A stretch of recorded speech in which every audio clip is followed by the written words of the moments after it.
You see, from this building here, the side of Central Station in Sydney. It is unique in some ways, but what interests me about this particular part of Central Station, the location is far more interesting than the actual building.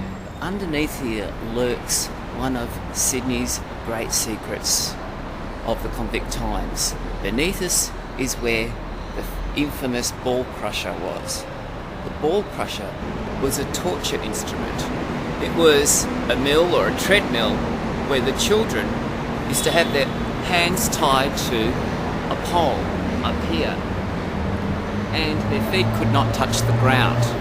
So the treadmill was on the outside of the treadmill, not on the inside of the treadmill, but the treadmill, which was crushing of grain, the blades used to hit them here.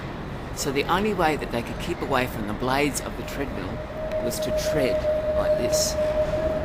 And if they stopped treading, they'd be crushed. Their balls would be crushed. And that's why they called it the ball crusher. A nasty torture instrument, as well as a mill for milling grain.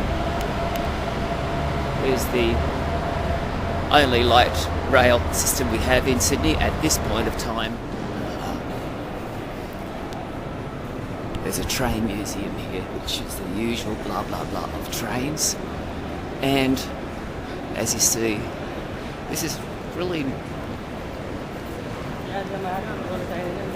fairly typical Central Station for a major city. What makes this a little different to most Grand Central stations in the city is we are actually standing on a cemetery. Some of the graves were moved to Rookwood Cemetery, some of them were not moved.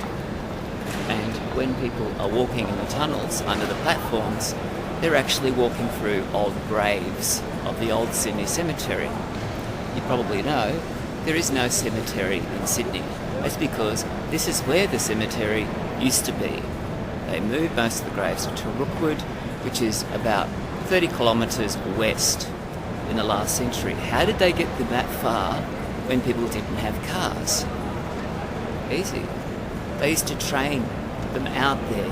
They would have a funeral here in Sydney, and they would have a second funeral out at Rookwood, which is near Homebush.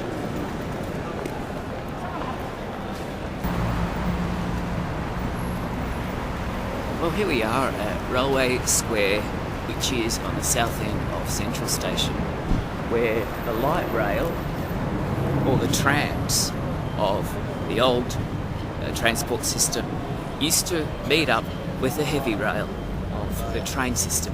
So they called it Railway Square. And these days, Railway Square is really for buses, and it's not square. So they build all these structures here for the Olympics. One thing I did sneak through the fences, I sometimes do, is they were still removing some of the coffins.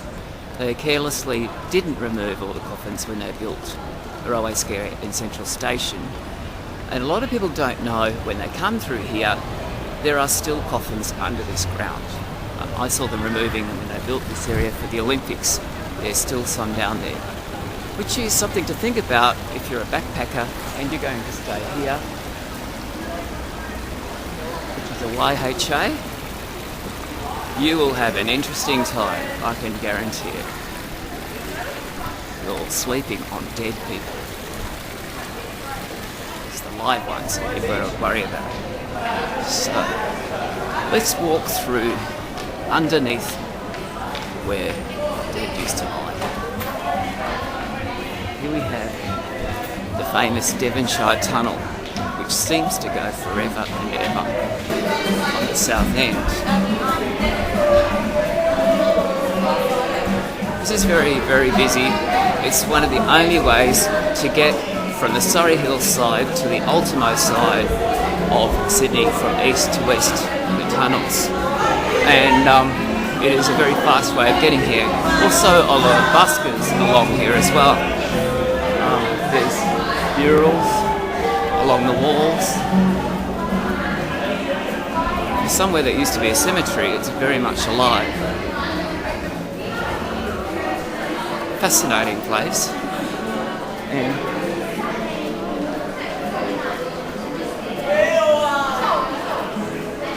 some more ideas of tunnels, technology, effigies to Central, more murals to Central.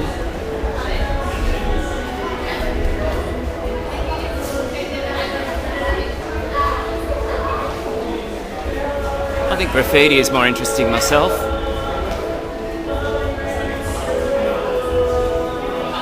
We don't have graffitis, we have commissioned murals.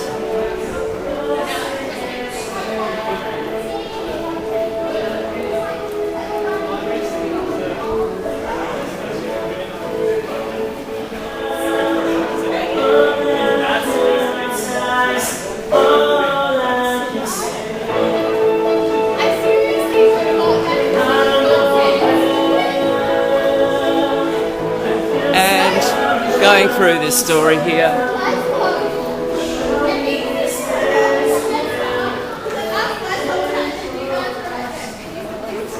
I'm near the Surrey Hills end of the tunnel. Of course I have to have some bush ranger looking characters here just to remind us where we are. This was also known as the main water source area for the old Sydney town, where the water came from, and next to us was a brewery which all the water came from. And the saying goes that the springs went through the cemetery and right into the beer, and that's where the expression came from.